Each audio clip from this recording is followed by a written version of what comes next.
Hello दोस्तों, आप सभी को मेरा नमस्कार। मैं गोविंद पंडित आपका स्वागत करता हूं हमारे YouTube channel English by Govind Pandit पे। चलिए, पिछली क्लास में हम लोग बात किए थे हेल्पिंग वर्ब और मेन वर्ब के बारे में, और आज जो हम लोग इस क्लास में जो हम लोग बात करने जा रहे हैं वो बात करेंगे कि हेल्पिंग वर्ब या फिर मेन वर्ब सिंगुलर सब्जेक्ट साथ कैसे आएगा और प्लूरल सब्जेक्ट साथ किस प्रकार आएगा। चलिए हम लोग देखते हैं। तो फर्स्ट पहला कॉन्सेप्ट बनाइए।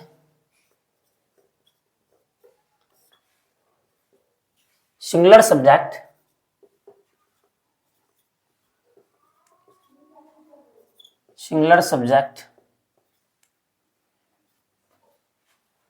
सिंगुलर वर्ब को फॉलो करता है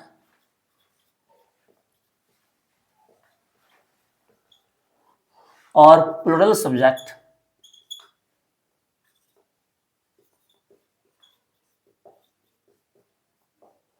प्लूरल वर्ब को फॉलो करता है। पहला कॉन्सेप्ट मेरा यही रहेगा। सिंगुलर सब्जेक्ट सिंगुलर वर्ब को फॉलो करता है और प्लूरल सब्जेक्ट प्लूरल वर्ब को फॉलो करता है। पिछले क्लास में हम लोग देखे थे सब्जेक्ट क्या होती है, वर्ब क्या होती है, सब्जेक्ट कितने प्रकार के होते हैं, वर्ब कितने प्रकार के होते हैं। ठीक है, वो छोटी छोटी जानकारी हम लोग पिछली क्लास में कर चुके थे। अब हम उसके आगे बढ़ रहे हैं। चलिए, तो देखिए, सिंगुलर सब्जेक्ट सिंगुलर वर्ब को फॉलो करता है, प्लूरल सब्जेक्ट प्लूरल वर्ब को फॉलो करता है। ठीक ना। तो देखिए, अब बात किया जाए कि वर्ब जो सब्जेक्ट होते हैं दो प्रकार के, सिंगुलर सब्जेक्ट और प्लूरल सब्जेक्ट। वर्ब दो प्रकार के। अब वर्ब दो प्रकार के, जैसे एक आपका हो जाता है हेल्पिंग वर्ब और दूसरा आपका main verb. Okay, helping verb और मेन वर्ब। हेल्पिंग वर्ब में भी आपको आया था तीन। आपका सबसे पहले प्राइमरी ऑक्सिलरी वर्ब, दूसरा आया था आपका मॉडल ऑक्सिलरी वर्ब और तीसरा आपका आया था बी वर्ब। ठीक ना, बी वर्ब। और इसमें मेन वर्ब में भी आया था एक आया था ट्रांजिटिव वर्ब और एक आया था intransitive verb. But main verb के फॉर्म्स भी आए थे। मेन वर्ब के फॉर्म्स जैसे वर्ब 1, वर्ब 2, वर्ब 3, वर्ब 4 और वर्ब 5, जिसमें कि इस मेन वर्ब में हम लोग दो में बांटे थे कि V1 मेरा जो होता था वो प्लूरल फॉर्म होता था, मेन वर्ब का प्लूरल फॉर्म V1, जबकि V5 जो होता था मेन वर्ब का सिंगुलर फॉर्म होता था। सिंगुलर फॉर्म V1 जो होता था मेरा प्लूरल फॉर्म होता था मेन वर्ब का, और V5 जो होता था सिंगुलर फॉर्म होता है मेन वर्ब का। ठीक उसी प्रकार सिंगुलर वर्ब में भी, हेल्पिंग वर्ब में भी सिंगुलर फॉर्म और प्लूरल फॉर्म। देखिए, इसमें भी आप सिंगुलर फॉर्म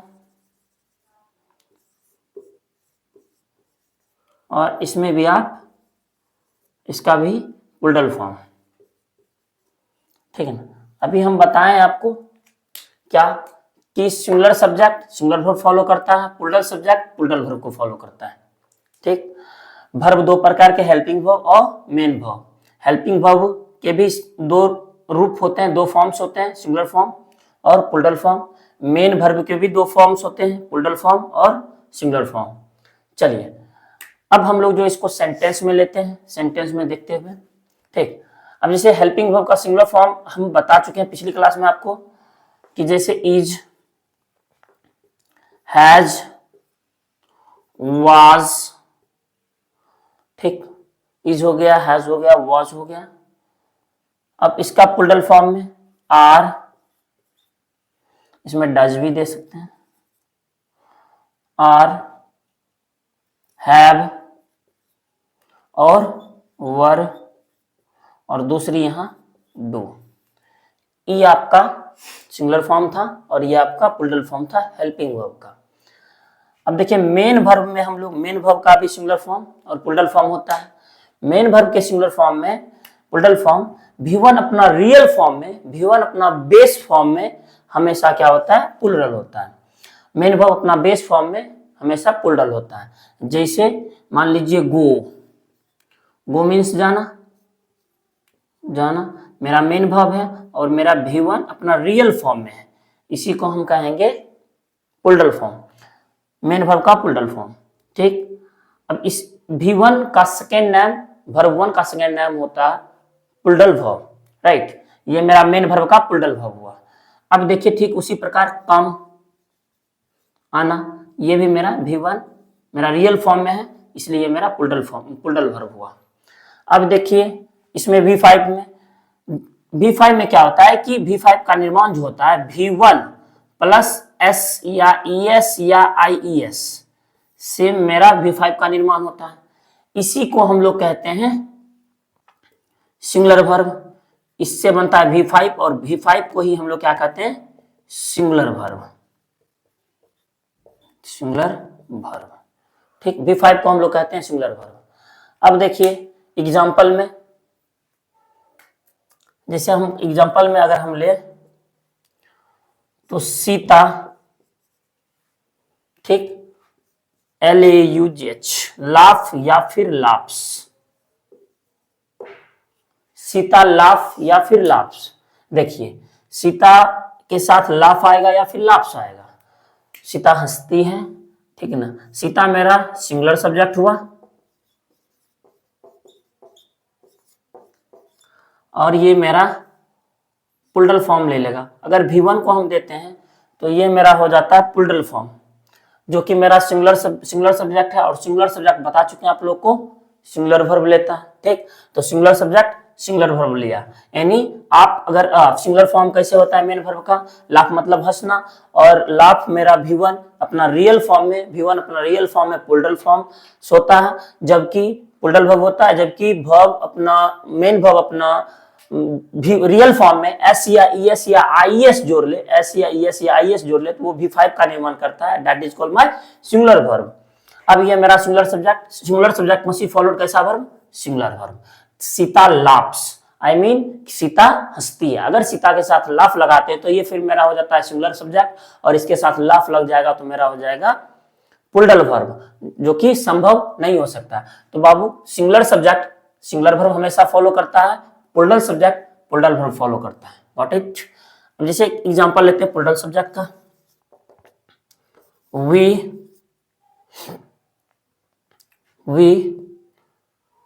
स्टडी, यस ऐसे, वी रीड या रीड्स,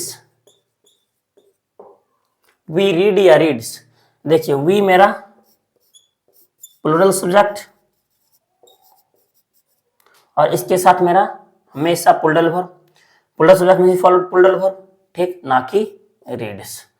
हम लोग पढ़ते हैं, ठीक। तो सब्जेक्ट और ऑब्जेक्ट के बारे में, अभी सब सब्जेक्ट और वर्ब के बारे में हम लोग देख रहे हैं, ठीक ना। तो सब वर्ब में भी सिंगुलर सब्जेक्ट सिंगुलर वर्ब को फॉलो करेगा, पुल्डल सब्जेक्ट पुल्डल वर्ब को फॉलो करेगा, ठीक। अब जैसे ये तो आपका मेन वर्ब का हो गया। अब हेल्पिंग वर्ब में भी कुछ एग्जांपल्स, हेल्पिंग वर्ब का एग्जांपल जैसे कह दें आई हैज, यू हैव या has done this work, you have या हैज डन दिस वर्क। इसका आप क्या कीजिए, यू मेरा कैसा सब्जेक्ट है, प्लूरल सब्जेक्ट है तुम लोग, ठीक, प्लूरल सब्जेक्ट है। प्लूरल सब्जेक्ट हमेशा किसको फॉलो करता है सर, पुल्डल वर्ब को फॉलो करता है। और हैव मेरा जो देखिए पुल्डल हेल्पिंग वर्ब का पुल्डल फॉर्म है, इसलिए मेरा हैव यहाँ पे हैज नहीं हो सकता, गॉट इट। चलिए इसको नोट डाउन कर लीजिए।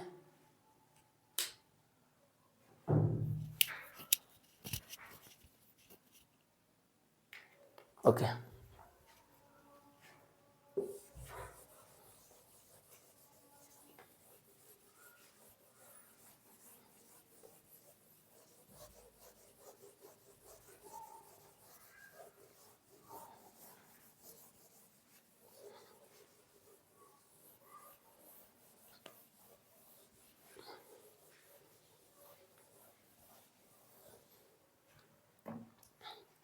चलिए अगर दूसरी एग्जांपल की फिर बात करें, ही इज या are doing this work, he is या आर डूइंग दिस वर्क। पांचवा एग्जांपल ले लेते हैं।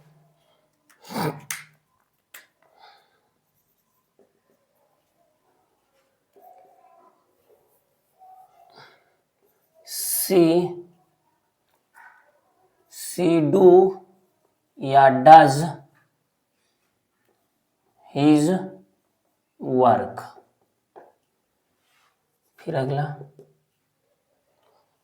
Ram, Ramesh and Suresh, Ramesh and Suresh learn या लर्न्स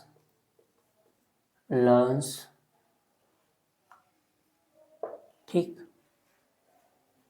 फिर next example, the boy make या मेक्स ए नॉइज,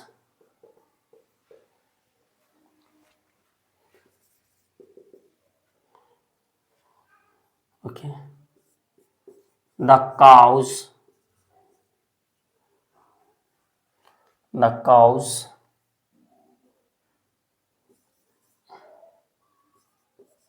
grass या grazes, the cows grass,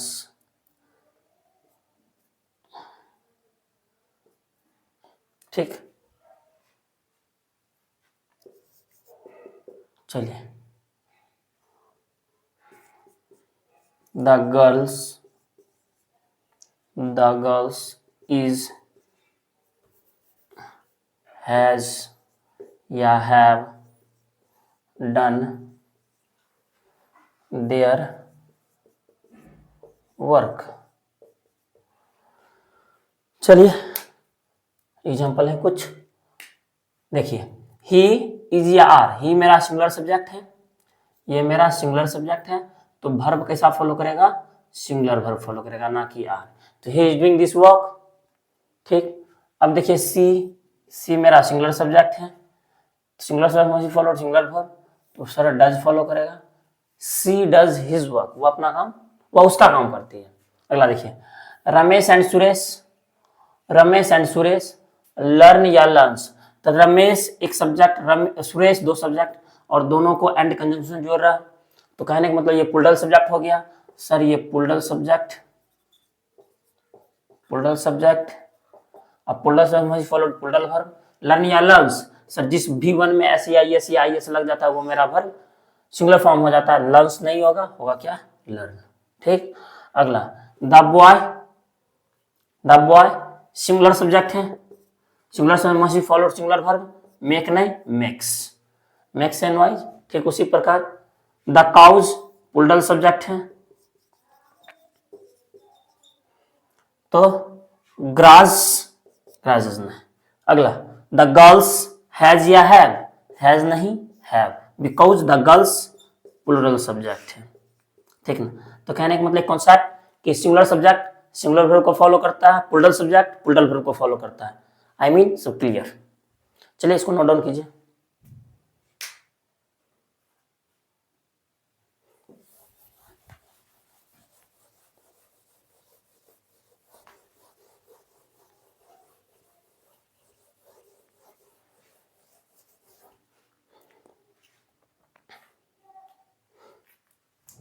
अब जो देखेंगे हम लोग, चलिए अभी जो हम लोग देखें वो सब्जेक्ट को देख लिए और वर्ब को देख लिए, मतलब सिंगुलर सब्जेक्ट साथ, सब्जेक्ट दो, singular subject plural subject, verb दो, सिंगुलर वर्ब। पहले तो वर्ब दो प्रकार के होते हैं, helping verb, main verb. Helping verb का भी दो, सिंगुलर वर्ब और प्लूरल वर्ब। मेन वर्ब का भी दो, सिंगुलर वर्ब और प्लूरल वर्ब, ठीक है ना। तो उसके सिंगुलर सब्जेक्ट साथ सिंगुलर वर्ब फॉलो करेगा, प्लूरल सब्जेक्ट साथ प्लूरल वर्ब फॉलो करेगा। यहां तक हो गया। अब जो है इसके बाद हम लोग बात करेंगे ऑब्जेक्ट के बारे में, ठीक है ना। ऑब्जेक्ट, इससे पहले ऑब्जेक्ट पढ़ने से पहले एक चीज और कि अगर मान लीजिए जिस सेंटेंस में एक ही वर्ब हो, वो मेरा कौन सा वर्ब कहलाएगा। ऑब्वियसली बात है मेन वर्ब वो कहलाएगा, क्योंकि सेंटेंस में अकेला है, सेंटेंस में वो वर्ब अकेला है, ठीक है। जिस सेंटेंस में अकेला वर्ब हो, चाहे वो हेल्पिंग हो चाहे वो मेन हो, हमेशा वो मेन वर्ब कहलाता है। क्लियर? तो अभी एक एग्जांपल की अगर बात करें हम लोग, जैसे मान लीजिए दे दें आई, जैसे आई एम ए बॉय, छोटी basic example, I am a boy. अभी बताइए एम जो है वो मेरा कैसा वर्ब है, हेल्पिंग वर्ब है या फिर मेन वर्ब है? सर हेल्पिंग वर्ब है but use as a main verb, इस सेंटेंस में use as a main verb, ये मेन वर्ब की तरह यहाँ पे इसको प्रयोग किया गया। बिकॉज क्यों? क्योंकि सर जिस सेंटेंस एक सेंटेंस है और एक सेंटेंस में एक ही वर्ब है, जिस सेंटेंस में एक ही वर्ब हो, चाहे वो हेल्पिंग हो चाहे वो मेन हो, वो हमेशा मेन वर्ब कहलाता है, ठीक है। तो है हेल्पिंग वर्ब, आई नो है helping verb, but use as a main verb, main verb की तरह यूज हुआ है, इस वजह से हम लोग इसको मेन वर्ब की तरह ट्रीट करते हैं। तो use as a main verb in this sentence.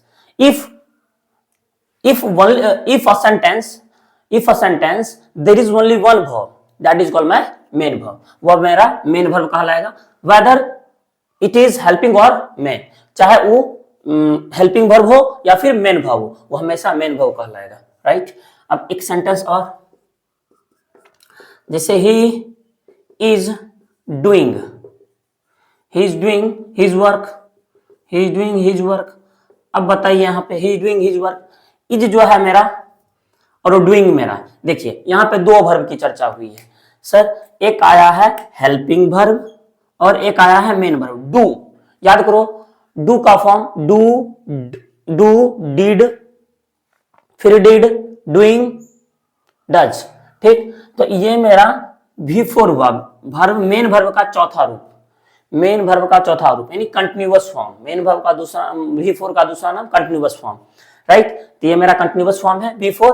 अब देखिए इज, यहाँ पे ये तो मेरा मेन वर्ब का है और ये इज जो है मेरा हेल्पिंग वर्ब है HB, ठीक। दोनों मेरा वर्ब है, लेकिन दोनों एक सेंटेंस में दो वर्ब आया है, और जिस सेंटेंस में दो एक से अधिक वर्ब हो तो हेल्पिंग को हेल्पिंग वर्ब, मेन को मेन वर्ब, बट जिस सेंटेंस में एक ही वर्ब हो तो हेल्पिंग को, चाहे वो हेल्पिंग हो फिर चाहे वो मेन हो, हम उसको हमेशा मेन वर्ब के ही तरह ट्रीट करेंगे। तो अभी जो है हेल्पिंग को हेल्पिंग कह दिए, मेन वर्ब को मेन वर्ब कह दिए, कोई दिक्कत नहीं। अभी ई मेरा कैसा वर्ब है? मेन वर्ब है सर, मेन वर्ब का ये फॉर्म्स है V4, ठीक। तो समझ गए हो? ओके। इस प्रकार जैसे कहते हो he is a teacher, he is a teacher, he is a teacher. अब देखिए इज मेरा यहां क्या है? हेल्पिंग वर्ब है but use as a main verb, main verb, इसको हम लिख सकते हैं use as a main verb, main verb की तरह इसको यूज किया गया, इसलिए मेरा हो जाता है मेन वर्ब, राइट। तो कहने का मतलब जिस सेंटेंस में एक वर्ब हो, चाहे वो हेल्पिंग हो चाहे वो मेन हो, हमेशा मेन वर्ब कहलाता है, और जिस सेंटेंस में एक से अधिक वर्ब हो तो मेन वर्ब को मेन वर्ब, हेल्पिंग वर्ब को हेल्पिंग वर्ब कहेंगे। क्लियर? चलिए इसको नोट डाउन कीजिए।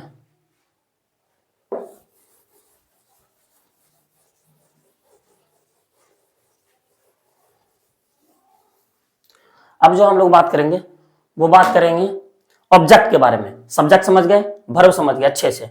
अब लोग ऑब्जेक्ट एक टॉपिक बनाइए।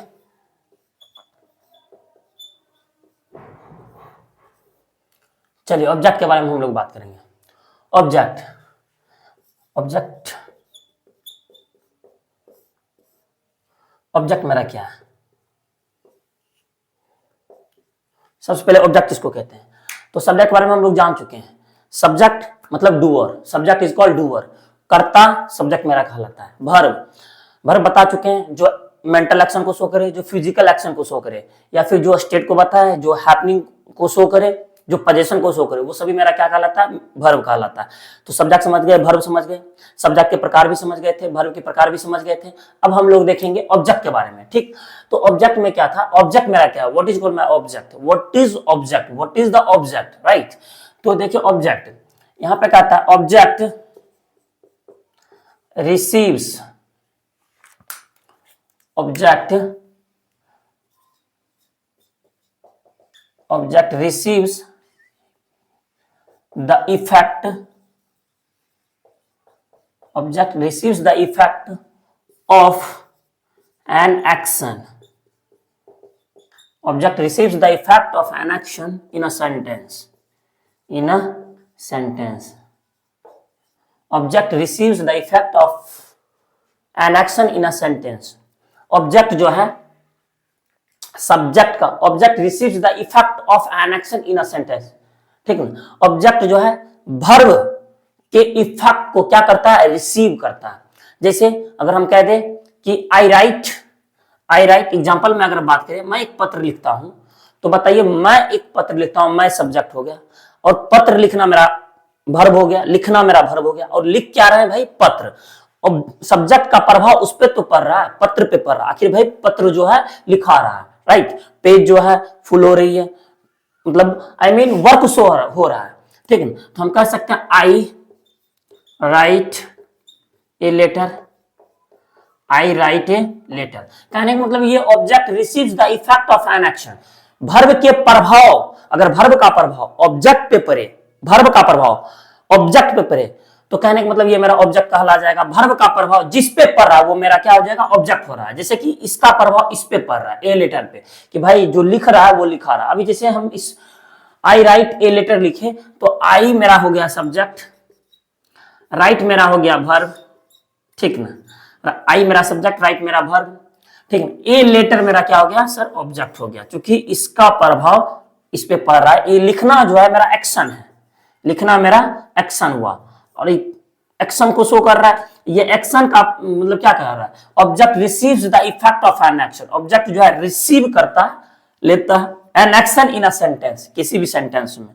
जिस प्रकार अगर हम बोले मैं एक आम खाता हूं, अब देखिए मैं एक आम खाता हूं, आई ईट अ मैंगो, आम जो मतलब मैं सब्जेक्ट हो गया, खाना मेरा वर्ब हो गया, किसको खा रहे हैं भाई, आम को खा रहे हैं, खाना का प्रभाव आम पे पड़ रहा है, ठीक ना, तो इस वजह से आम खत्म हो रही है, तो कुछ तो प्रभाव पड़ रहा है, और जब प्रभाव पड़े वही मेरा क्या हो जाएगा, ऑब्जेक्ट हो जाएगा। तो हम कह सकते हैं कि I eat a mango, I eat a mango. अब देखिए आई मेरा हो गया सब्जेक्ट, आई मेरा सब्जेक्ट हो गया, इट मेरा वर्ब हो गया, ठीक।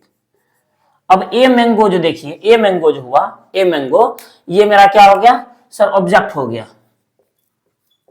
ये मेरा ऑब्जेक्ट हो गया, ए मैंगो मेरा हो गया ऑब्जेक्ट। इसका मतलब क्या कि इट का प्रभाव इस पे पड़ रहा है, भाई आम जो है खत्म हो रही है, ठीक ना, आम जो है खत्म हो रही है, लेटर जो है लिखा रही है। एक समय ऐसा आएगा कि यहाँ पे आई राइट ए लेटर, मैं एक पत्र लिखता हूं, तो एक समय ऐसा आएगा कि पेज फुल हो जाएगी, लेटर खत्म हो जाएगी, लेटर लिखना खत्म हो जाएगा, तो काम का प्रभाव पड़ा, तो वर्ब का प्रभाव जिस पे पड़े वो मेरा ऑब्जेक्ट, तो वही ऑब्जेक्ट जो करता है एक्शन को रिसीव करता है, that is called my object. और भी एग्जांपल्स हैं, पहले इसको नोट डाउन कीजिए।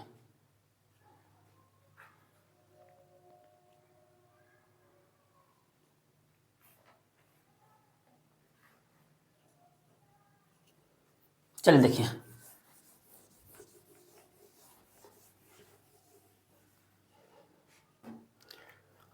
जैसे एग्जांपल में she killed a tiger, she killed a tiger, वह सी किल्ड अ टाइगर, वह बाघ को मार दी, वह बाघ को मार दी, सी किल्ड अ टाइगर। अब देखिए यहाँ पे सी मेरा सब्जेक्ट हो गया, ये मेरा मेन वर्ब का दूसरा रूप किल्ड, यानी V2, जिसको हम लोग मेन वर्ब भी कह सकते हैं, कोई no problem, main verb, main verb का सर कैसा रूप सर, V2, यानी वर्ब का दूसरा रूप।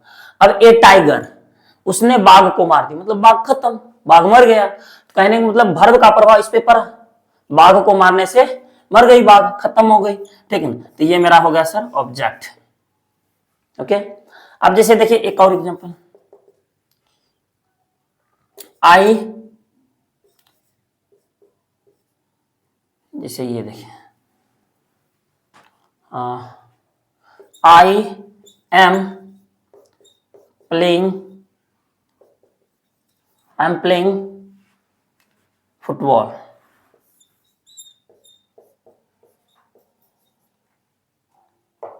आई एम प्लेइंग फुटबॉल, मैं फुटबॉल खेल रहा हूं, आई सर सब्जेक्ट, एम मेरा हो जाता है हेल्पिंग वर्ब, और प्लेइंग मेरा मेन वर्ब, ठीक है, मेन वर्ब का चौथा रूप, कंटिन्यूअस फॉर्म। अब फुटबॉल मेरा क्या हो गया सर, ऑब्जेक्ट हो गया। I am playing football, football पे जो फुटबॉल जो खेल रहा हूं सर, इस वर्ब का एक्शन इस पे पड़ रही है, that is called my object. ठीक, तो कहने का मतलब ये कि सब्जेक्ट का प्रभाव जिस पे पड़े वो मेरा ऑब्जेक्ट कहलाएगा। Object receives the effect of an action in a sentence. Object जो है रिसीव करता है वर्ब के एक्शन के प्रभाव को, वही मेरा क्या हो जाता है, ऑब्जेक्ट हो जाता है। चलिए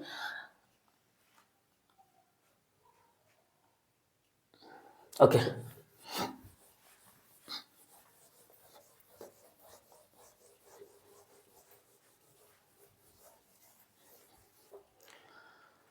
अब देखिए object,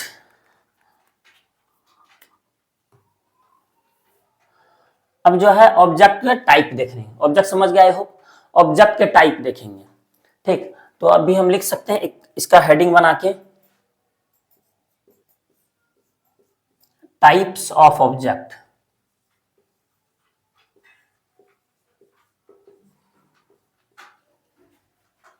types of object, object के प्रकार, ऑब्जेक्ट के प्रकार। ओके, देखिए ऑब्जेक्ट के दो प्रकार, ऑब्जेक्ट टू टाइप्स है।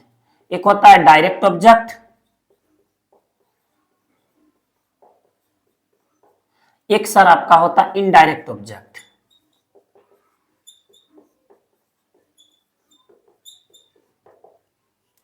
डायरेक्ट ऑब्जेक्ट और इनडायरेक्ट ऑब्जेक्ट। ठीक, ऑब्जेक्ट दो प्रकार के, डायरेक्ट ऑब्जेक्ट और इनडायरेक्ट ऑब्जेक्ट। ठीक, अब देखिए डायरेक्ट ऑब्जेक्ट किसको कहते हैं, तो यहां पे आप लिख सकते हैं डायरेक्ट ऑब्जेक्ट के बारे में, डायरेक्ट ऑब्जेक्ट के बारे में, डायरेक्ट ऑब्जेक्ट कि action of, sorry answer of, ऐसा कर दो, answer of what, answer of what मतलब क्या। ओके, और दूसरा आप लिख सकते हैं इनडायरेक्ट ऑब्जेक्ट के बारे में, indirect object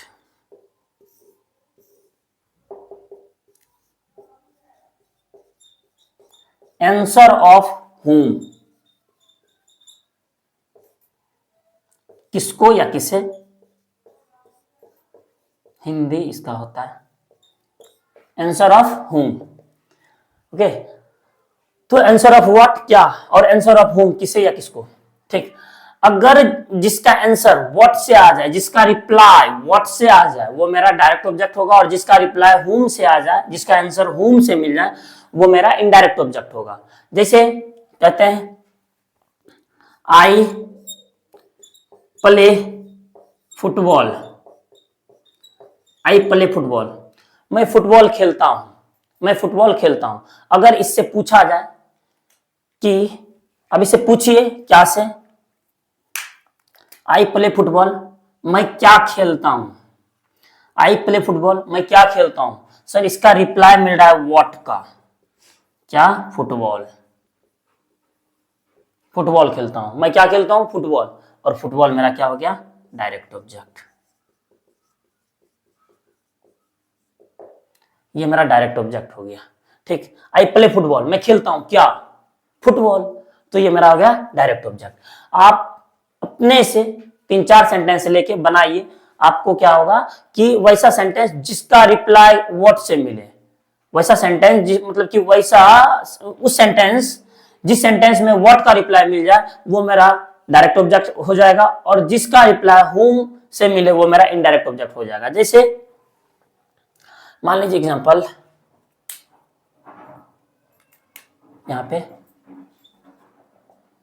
I give, I give you, I give you, I give you a pen, I give you a pen, मैं तुम्हें एक कलम देता हूं, मैं तुम्हें एक कलम देता हूं। तो आई मेरा सब्जेक्ट, गिव मेरा वर्ब, और यू मेरा,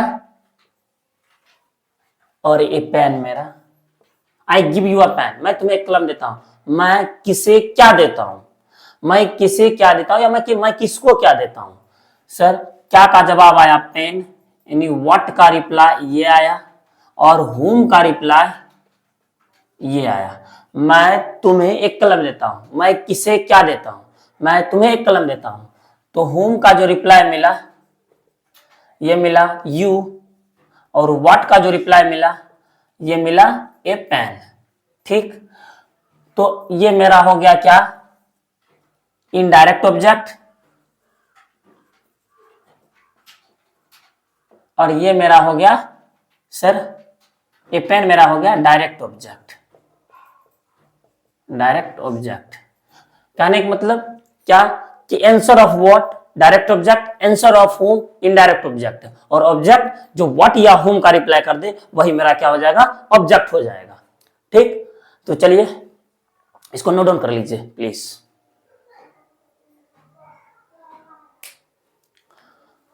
ठीक है, आज की क्लास यहीं तक रखते हैं, मिलते हैं अगले वीडियो में। ठीक, अगले सेशन में मिलते हैं। और मैं तब तक यही कहना चाहता हूं, जितने भी क्लास हो रहे हैं प्लीज सबका रिवीजन कीजिए, जिससे कि आपका इंग्लिश दिन प्रतिदिन ग्रो करते जाए। और आपसे रिक्वेस्ट है, छोटी सी विनती है, आप अपना जरूर कमेंट दें कि सेशन कैसा लग रहा है। अगर कुछ इंप्रूवमेंट की जरूरत होगी हम लोग उसका इंप्रूवमेंट करेंगे। तब तक के लिए smart good night, bye bye, see you, take care, love you all, bye.